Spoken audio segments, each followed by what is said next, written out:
प्राण के सावन से जो निकाले छुड़ाएगा। निर्मल मन के दर्पण में वो राम का दर्शन पाएगा। निर्मल मन के दर्पण में वो राम का दर्शन पाएगा। झूठ कपट निंदा को छोड़ो, हर प्राणी से प्यार करो। झूठ कपट निंदा को छोड़ो, हर प्राणी से प्यार करो।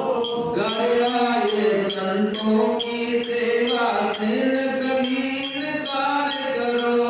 गया ये संतों की सेवा इनकार करो। ना जाने किस रूप में तुमको, ना जाने किस रूप में तुमको नारायण मिल जाएगा। निर्मल मन के दर्पण में वो राम का दर्शन पाएगा। राम नाम के भाव से जो मन निर्मल मन के दर्पण में वो राम का दर्शन पाएगा। निर्मल मन के दर्पण में वो राम का दर्शन पाएगा। साधन तेरा कच्चा है जब तक प्रभु पर विश्वास नहीं। साधन तेरा कच्चा है जब तक प्रभु पर विश्वास नहीं। मंदिर का पाना है क्या जब दीपक में प्रकाश नहीं। मंदिर का पाना है क्या जब दीपक में प्रकाश नहीं। निश्चय तो भवसागर से, निश्चय तो भवसागर से सहज पार हो जाएगा। निर्मल मन के दर्पण में वो राम का दर्शन पाएगा। निर्मल मन के दर्पण में वो राम का दर्शन पाएगा। राम नाम के पावन से जो मन का मेल पाएगा। राम नाम के पावन से जो मन का मेल पाएगा। निर्मल मन के दर्पण में वो राम का दर्शन पाएगा। निर्मल मन के दर्पण में वो राम का दर्शन पाएगा। संपत्ति का अभिमान है झूठा, ये कहानी जानी है। संपत्ति का अभिमान है झूठा, ये कहानी जानी है। राजा नंद अनेक हुए, कितनों की सुनी कहानी है। राजा नंद अनेक हुए, कितनों की सुनी कहानी है। राम नाम प्रिय मंत्री, राम प्रिय मंत्री, बस साथ तुम्हारे जाएगा। निर्मल मन के दर्पण में वो मन का मेल छुड़ाएगा। निर्मल मन के दर्पण में वो राम का दर्शन पाएगा। निर्मल मन राम का दर्शन पाएगा। इसलिए प्रत्येक जीव को भगवान का नाम जप करना चाहिए। नाम जप करने से मनुष्य की शुद्धि होती है। जैसे कपड़ा की शुद्धि साबुन लगाने से होती है ना, ऐसे ही नाम जप करने से, माला जाप करने से, राम नाम लिखने से मन की शुद्धि होती है। पर एक शर्त है, दोबारा गलती नहीं करे। दिन भर कपड़ा धो, शाम को आएगा नाम डाल दो, फिर गंदा का गंदा। ऐसे को माला गर्भ बेईमानी और चोरी बेईमानी झूठ नहीं छोड़े तो फिर महाराज क्या होगा? फिर बात बड़ी पड़ेगी। गलत कामों में तो इसको लगाना पड़ेगा, सही। गलत कामों में तो बेईमानी को तो छोड़ना पड़ेगा और नाम जप करना पड़ेगा। और मुंह में राम बगल में चूड़ी रखे तो कैसे काम करेगी? तो बाहर पड़ने वाली। इसलिए भगवान ने शिव ने ब्रह्मा विष्णु से कहा निरंतर इसमें मेरे तुम दोनों के द्वारा एक वस्तु मेरा स्वरूप है,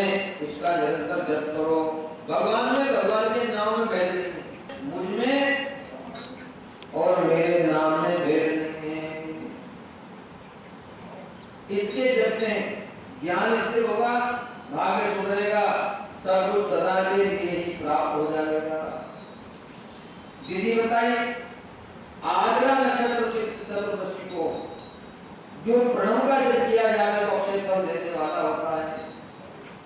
सूर्य की संक्रांति युक्त आद्रा नक्षत्र सदा आद्रा के समान ही होता है, ये जानना चाहिए। मेरा या मेरे लिंग का दर्शन प्रभात काल में ही, प्रातः, संगम, मध्याह्न के पूर्व काल में ही करना चाहिए। मेरे दर्शन और पूजन के लिए चतुर्दशी तिथि निषिद्ध व्यापनी अथवा प्रदोष व्यापनी लेना चाहिए। भगवान शिव की पूजा के लिए जैसे एकादशी होती है, सीधा कर एकादशी का व्रत उद्यान व्यापनी में किया जाता है और शिव जी का व्रत मध्याह्न व्यापनी में किया जाता है। जैसे एकादशी तिथि दशमी तिथि की व्रत होती है तो एकादशी का व्रत द्वादशी में बारस में किया जाता है। 55 घड़ी से ज्यादा दशमी हो, सीधा करके समझो, तो फिर व्रत एकादशी में नहीं द्वादशी के दिन किया जाता है। उसी प्रकार त्रयोदशी में से चतुर्दशी आ जाती है रात्रि में उपरांत में, तो चतुर्दशी का व्रत त्रयोदशी में किया जाता है। इसलिए भगवान शिव कह रहे हैं कि मेरा व्रत जो है प्रदोष व्यापनी त्रयोदशी में कर लेना चाहिए।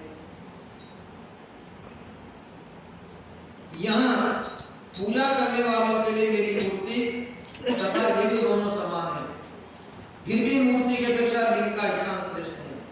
मूर्ति की पूजा से शिवलिंग की पूजा ज्यादा फलदायी होती है, इसलिए मनुष्य पुरुषों को चाहिए कि वो वेद से भी श्रेष्ठ समझकर, वेद का मतलब वेद शब्द बार-बार में आएगा, वेद कहते हैं मूर्ति, वेद लिंग का बार-बार शिव पुराण में संबोधन होगा, तो यहाँ वेद का मतलब है मूर्ति।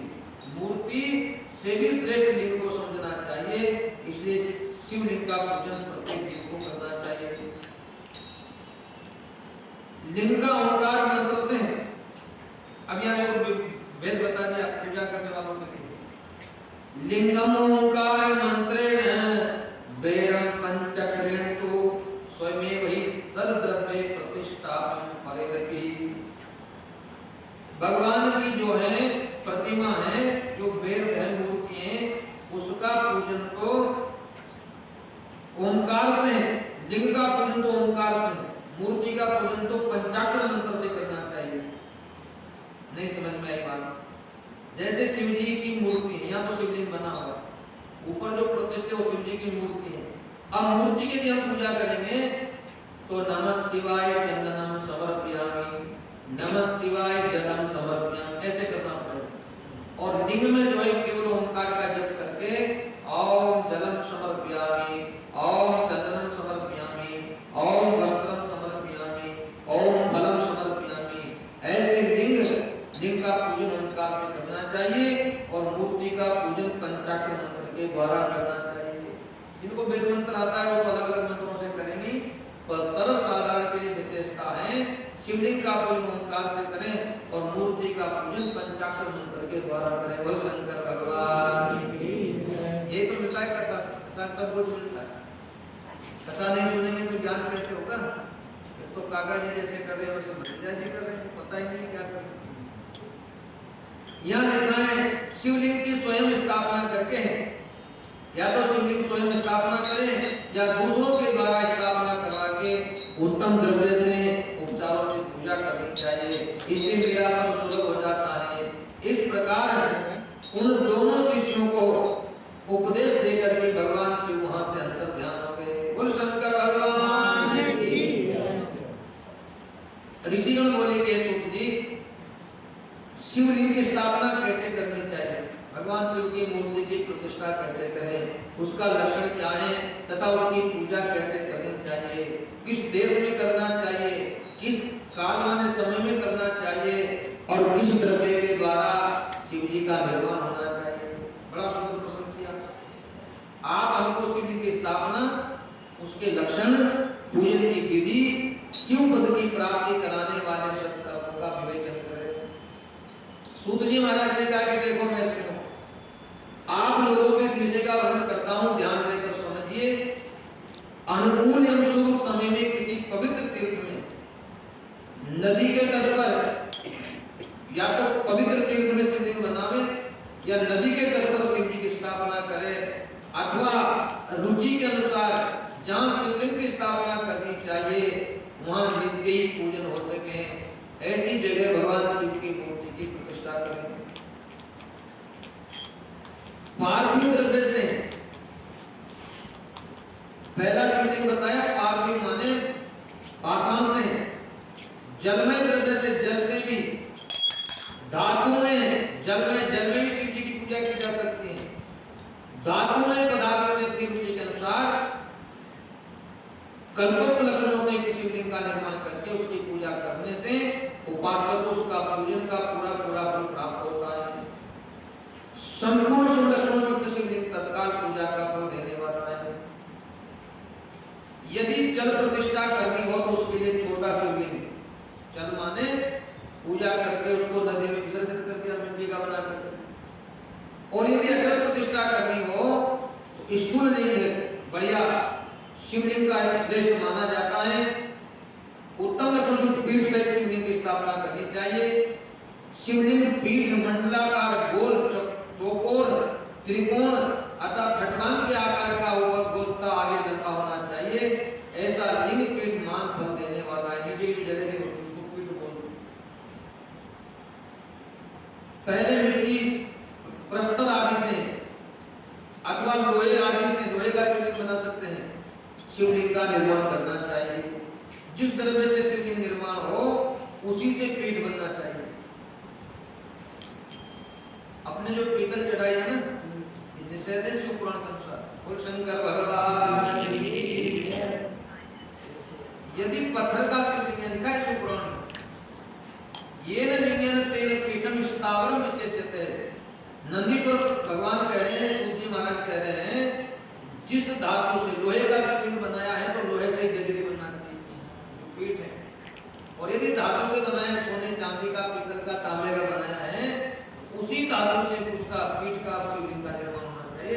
ऐसा नहीं हमने अलग अलग कर दिया, कर दिया हो तो क्या हो सकता है। शिवलिंग का निर्माण उसी से बनना चाहिए। अचल प्रतिष्ठा वाले शिवलिंग की विशेष बात है। चल प्रतिष्ठा वाले शिवलिंग में लिंग और पीठ का एक ही उपादान होना चाहिए, परंतु बाण लिंग के लिए नियम नहीं है। लिंग की लंबाई निर्माणकर्ता की 12 अंगुल से, जो प्रतिष्ठा कराता है ना, वो शिवलिंग कितनी बड़ी मूर्ति की प्रतिष्ठा करा है, उसकी उंगल से 12 अंगुल बराबर होना चाहिए। ऐसा शिवलिंग उत्तम कहा गया है। इससे कम लंबाई हो तो फल में कमी आ जाती है, इसलिए 12 अंगुल से छोटा शिवलिंग की स्थापना नहीं करें। जो प्रतिष्ठा कराता है उसकी उंगलियों से नाप करके, बड़ा अधिक हो तो कोई दोष नहीं है, बड़ा तो कर सकते हैं पर 12 अंगुल से कम नहीं कर सकते। शिवलिंग में वैसा नियम नहीं है। यदि हमने तुरंत पूजा के लिए बनाया है तो छोटा बड़ा के साथ बना सकते हैं। उसकी लंबाई कम से कम कर्ता के अंगुष्ठ के बराबर की होनी चाहिए। मिट्टी के शिवलिंग जो बनाते हैं, जिसको पार्थिव लिंग कहते हैं, पार्थिव मिट्टी से जो शिवलिंग का निर्माण किया जाता है, उस पार्थिव लिंग की लंबाई अंगुष्ठ के बराबर होना चाहिए। बोल शंकर भगवान की। पहले शिल्प शास्त्र के अनुसार एक विमान या देवालय बनाना और देवगणों की मूर्तियों से अलंकृत हो, उस गर्भगृह को बहुत सुंदर सुदृढ़ दर्पण के समान स्वच्छ हो, उसे 9 प्रकार के रत्नों से विभूषित किया गया हो, उसमें पूर्व और पश्चिम दिशा में 2 मुख्य द्वार हो। शिव के मंदिर में 2 दरवाजा होना चाहिए, पश्चिम की तरफ और पूर्व की तरफ, जहाँ शिवलिंग की स्थापना करनी हो। उस स्थान ग्रंथ में नीलम से शिवलिंग बना सकते हैं। लाल रत्न, वैदूर्य, श्याम रत्न, मरकत, मोती, मूंगा, गोमेद और हीरा, इन 9 रत्नों को तथा अन्य महत्वपूर्ण द्रव्यों को वैदिक मंत्रों के द्वारा, महाराज मंत्रों के द्वारा छोड़ें और सद्योजात आदि 5 मंत्रों के द्वारा शिवलिंग का क्रम से पूजन करके अग्नि में हवन एवं आहुतियां दें और परिवार सहित मेरी पूजा के करके गुरु स्वरूप आचार्य को धन तथा भाई बंधुओं को अभिषिक्त वस्तुओं से संतुष्ट करें। याचकों को स्वर्ण ग्रह आदि भू संपत्ति का दान करें और चेतन आदि गो आदि दान करें। स्थावर जंगल सभी जीवों के तन को संतुष्ट करके एक गड्ढे में स्वर्ण तथा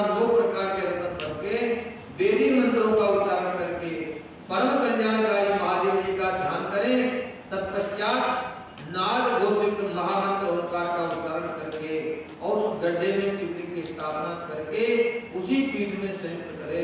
इस प्रकार पीठ लिंग का स्थापना करके नित्य ही लेप दीर्घ काल तक टिके रहने वाले आदि उससे महाराज जोड़ करके स्थापित करे। बोल शंकर भगवान की। इस प्रकार पंचाक्षर मंत्र से परम सुंदर मूर्ति की स्थापना करनी चाहिए। सारांश ये कि भूमि संस्कार आदि की सारी विधि जैसे लिंग प्रतिष्ठा के लिए कही गई है वैसी मूर्ति की प्रतिष्ठा के लिए समझना चाहिए।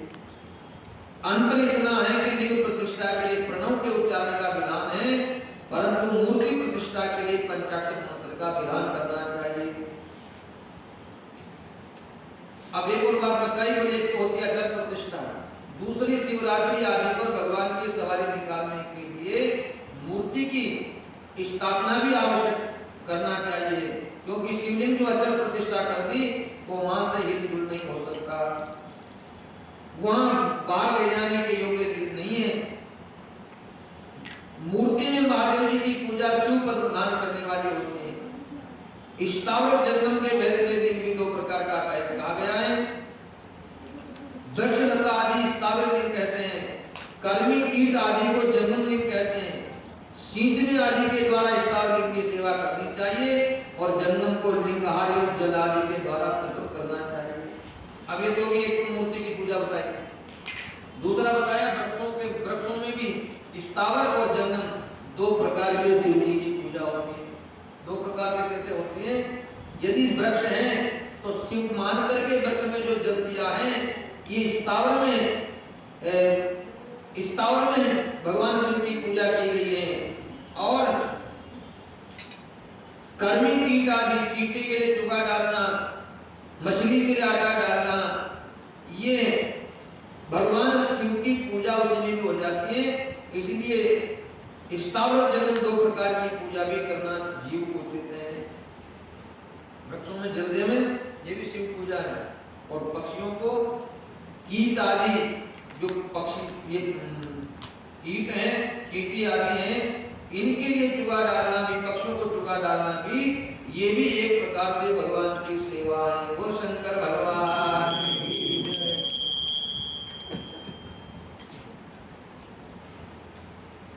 जंगम लिंग को हार एवं जल आदि देकर तर्पण करना उचित है। स्थावर जंगम जीवों को सुख पहुंचाने समृद्ध होना भगवान शिव का पूजन है। ऐसा ही नहीं केवल मूर्ति में पूजा करें, पक्षियों को चुगा डालकर भी भगवान शिव को संतुष्ट किया जा सकता है। वृक्षों में जल डालकर भी भगवान शिव की सेवा से भगवान शिव संतुष्ट किए जाते हैं। इस प्रकार विद्वान पुरुष मानते हैं चराचर जीवों में भगवान शंकर का प्रत्येक मानकर उसका पूजन करना चाहिए। अंत में लिख दिया, बोले सब में शिव का दर्शन करें।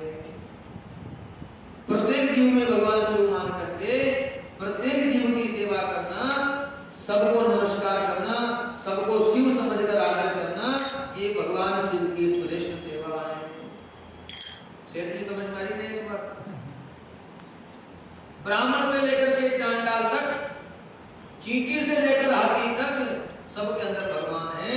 सबकी पूजा, सबकी सेवा, सबका आदर भगवान शिव की सेवा है। गोस्वामी जी कह रहे हैं सिया राम मैं सब जग जानी, सिया राम मैं सब जग जानी, करब प्रणाम जोड़ी पानी, करब प्रणाम हरि व्यापक पर्वत समाना, हरि व्यापक प्रेम से जगत होए निवाना, प्रेम से जगत होए शंकर जय प्रेम से मिलना सबसे दुनिया में इंसान रे, ना जाने किस रूप में भैया मिल जाए भगवान रे। जय प्रेम से मिलना सबको दुनिया में इंसान रे, ना जाने किस रूप में भैया मिल जाए भगवान रे, ना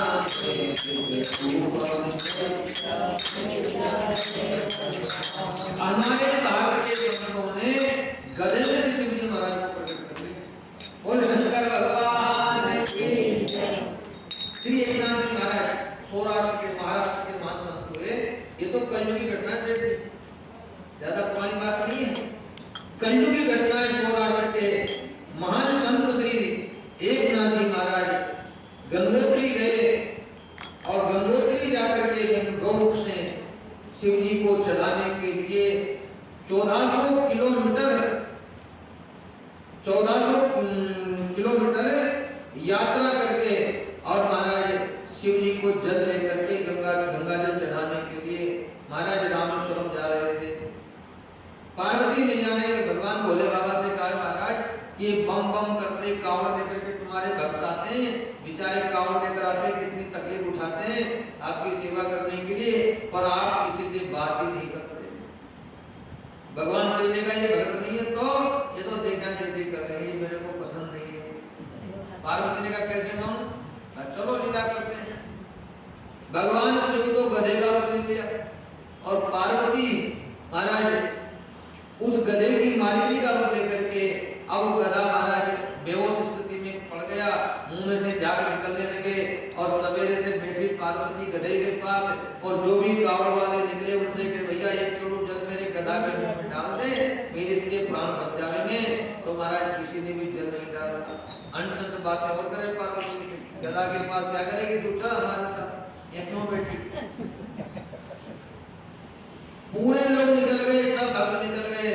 सायंकाल का समय था और महाराज एकनाथ जी महाराज अपनी कावड़ यात्रा गंगोत्री से पैदल चल करके चल रहे थे। जहाँ गधा पड़ा हुआ था वहां से शिव जी का मंदिर केवल 1 किलोमीटर था। ध्वजा का दर्शन हो रहा था और एकनाथ जी के आंखों से आंसू गिर रहे थे।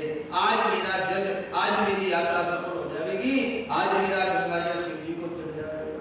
तब तक वो गधावादी पार्वती मैया आज जोड़कर कहा, बाबा एक चलो जल इस गधे के मुंह में डाल दो, इसके प्राण बच जाएंगे। और महाराज तुरंत एकनाथ जी महाराज ने अपनी उस कावड़ का उस सागर का ढक्कन खोला और गधे का मुंह सीधा करके कहा, भोलेनाथ आप तो सर्वत्र हो, क्या इस गधे में नहीं हो? अरे मेरा जल यही स्वीकार कर लेना। और जैसे ही जल डाला गधे के मुंह में, वो गधा तो गायब हो गया और भोले बाबा प्रकट हो गए। बोल गधेश्वर भगवान।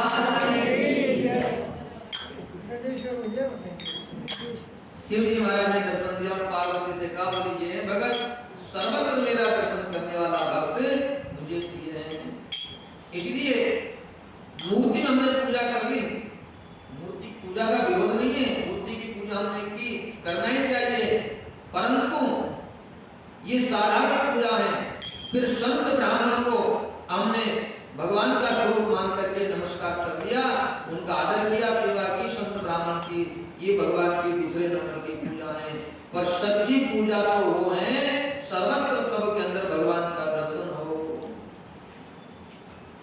ऐसी जगह नहीं है जो भगवान से खाली हो। इसलिए भगवान शिव कह रहे हैं, नंदीश्वर कह रहे हैं, बोले ऐसी कोई भी जगह नहीं है, ऐसी कोई जगह नहीं है चराचर जीवों में जो भगवान शिव से भिन्न हो।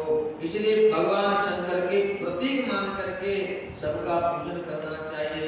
अब जो लोग कहते हैं घर में झगड़ा होते हैं, अब सास बहू को भोले बाबा का रूप मान ले और बहू सास को भोले बाबा का रूप मान ले, तो लड़ाई कहां से होगी? क्या भाई भाई में झगड़ा हो सकता है?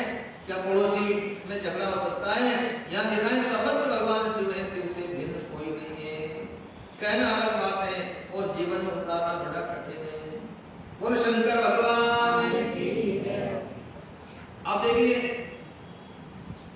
जो शिवलिंग है वो प्राकृतिक, जो शिवलिंग है वो तो भगवान शिव का निर्गुण निराकार निष्कल रूप है और इसमें जो जलेरी लगी हुई है वो प्रकृति जगदम्बा का स्वरूप है। ये साक्षात माता पार्वती का स्वरूप है। इसलिए जैसे भगवान शंकर देवी पार्वती को गोद में बिठाकर विराजते हैं, उसी प्रकार माता पार्वती भगवान शिव को अपनी गोद में लेकर के बैठी हैं। इस तरह महालिंग की स्थापना करके विविध उपचारों के द्वारा उनका पूजन करें। अपनी शक्ति के अनुसार नित्य पूजा करनी चाहिए और देवालय के पास ध्वजारोपण आदि करना चाहिए। इस प्रकार साक्षात शिव पद प्रदान करने वाली है। इस प्रकार शिवलिंग स्थापित करने की विधि और षोडशोपचार पूजा की विधि बताई। आवाहन, आसन, अर्घ्य, पाद्य और आचमन, अभ्यंग पूर्वक स्नान, फिर वस्त्र, फिर इत्र, पुष्प, धूप, दीप, निवेद, प्रसाद, तांबूल, समर्पण और निरंजन, स्तुति, दंडवत प्रणाम, नमस्कार और भगवान की आरती, ये 16 प्रकार के उपचार हैं। इन 16 चीजों से भगवान की पूजा करना चाहिए। अथवा अर्घ्य से लेकर के, जल से लेकर के निवेद तक विधिवत पूजन करें। अभिषेक, निवेद, नमस्कार और तर्पण, ये सब यथाशक्ति जितने करें। इस तरह किया हुआ शिव का पूजन शिव पद की प्राप्ति कराने वाला है।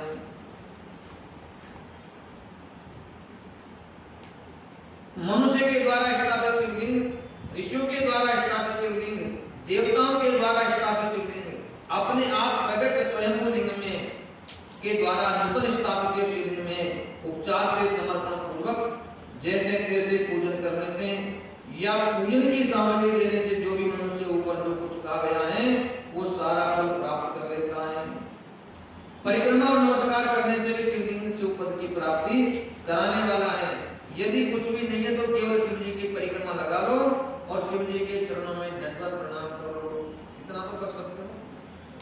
कोई भी उपचार नहीं है।